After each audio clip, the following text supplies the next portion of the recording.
আসসালামু আলাইকুম। ক্যামেরা দিয়ে তোলা ছবি বা অন্য যে কোনো ছবি থেকে আনওয়ান্টেড অবজেক্ট বা অপ্রয়োজনীয় ছবি কিভাবে আপনি এক ক্লিকের মাধ্যমে অনলাইনে রিমুভ করে দিতে পারেন এ সংক্রান্ত আজকের এই ভিডিওটি। আজকে আমি দেখাবো ছবি থেকে কিভাবে অপ্রয়োজনীয় জিনিস ডিলিট করে দিবেন। তার জন্য আমি ক্যানভা ওয়েবসাইটটি ব্যবহার করব। আমি চলে যাচ্ছি ক্যানভা ওয়েবসাইটে, সঙ্গেই থাকুন। আমি এখানে কাস্টম সাইজে ক্লিক করব। ক্লিক করার পর আমি ইমেজটি যে সাইজের তৈরি করব সেই সাইজটিকে প্রথমে সিলেক্ট করে দিতে হবে। আমি চাচ্ছি আমি একটি ইউটিউবের সাইজে ইমেজটি তৈরি করব। আমি 1920x1080 দিয়ে দিচ্ছি। আপনি যদি ফেসবুকের সাইজে তৈরি করেন তাহলে 1080x1080 এখানে দিয়ে ক্রিয়েট ডিজাইনে ক্লিক করলে ফেসবুকের সাইজে ইমেজটি তৈরি হবে। আমি এই ইউটিউবের সাইজটিতে ক্লিক করে দিচ্ছি। এখানে আমার ওয়ার্কশিটটি ওপেন হয়ে গেছে। আমি এখন যে ছবি থেকে অবজেক্ট বা ইমেজ রিমুভ করব সেই ছবিটিকে আমার ক্যানভাতে আপলোড করতে হবে। আপলোড করার জন্য আমরা এই বাম পাশে দেখুন আপলোড অপশন রয়েছে, আমরা আপলোড অপশনে ক্লিক করব। ইমেজটি সিলেক্ট থাকা অবস্থায় আপলোড ফাইলে ক্লিক করলে আপনাকে আপনার ডেস্কটপে নিয়ে যাবে। ডেস্কটপে যেখানে ছবিটি রয়েছে সেই ছবিটিতে ক্লিক করে ওপেনে ক্লিক করলে ছবিটি এখানে এরকমভাবে আপলোড হয়ে চলে আসবে। চলে আসার পর আপনি এই ইমেজে ক্লিক করে দিবেন। আমার যেহেতু আপলোড করা আছে আমি এই ইমেজে ক্লিক করে দিচ্ছি। এখন ছবিটিকে টেনে আমরা একটু বড় করে দেব, এই ফ্রেমের সমান করে দিব।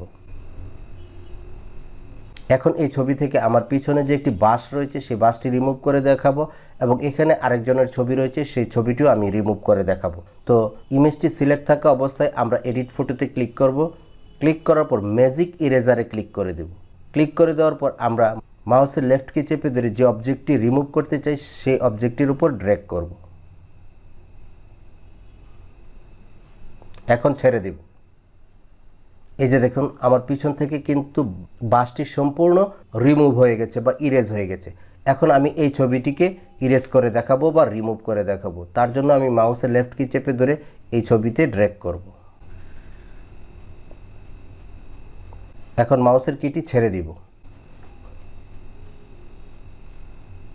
এখানে কিছু অংশ রয়ে গেছে, তার জন্য আমরা আবার এই অংশটিকে ড্র্যাগ করব, আবার ছেড়ে দিব। এই যে দেখুন আমার এই ইমেজ থেকে আনওয়ান্টেড দুইটি অবজেক্ট কিন্তু আমি রিমুভ করতে পেরেছি শুধুমাত্র এই ক্যানভা ওয়েবসাইটটি ব্যবহার করার মাধ্যমে এবং খুবই সুন্দরভাবে। তারপর যদি আপনি ইমেজটিকে এখন সেভ করতে চান আপনি শেয়ার বাটনে ক্লিক করবেন। শেয়ার বাটনে ক্লিক করে ডাউনলোডে ক্লিক করবেন। ডাউনলোডে ক্লিক করার পর আপনি পিএনজি না জেপিজি ইমেজ ডাউনলোড করতে চান সেটি সিলেক্ট করে দিবেন।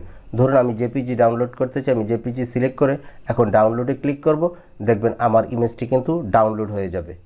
আমার ইমেজটি অলরেডি ডাউনলোড হয়ে গেছে। তো এভাবে ক্যানভা ওয়েবসাইটটি ব্যবহার করে আপনি যে কোনো ছবি থেকে আনওয়ান্টেড ইমেজ বা অবজেক্ট রিমুভ করে ফেলতে পারবেন খুব সহজেই। আমার এই ভিডিওটি ভালো লাগে থাকলে আমার চ্যানেলটিকে সাবস্ক্রাইব করে দিবেন এবং ফেসবুক পেজ থেকে দেখলে পেজটিকে ফলো দিয়ে রাখবেন।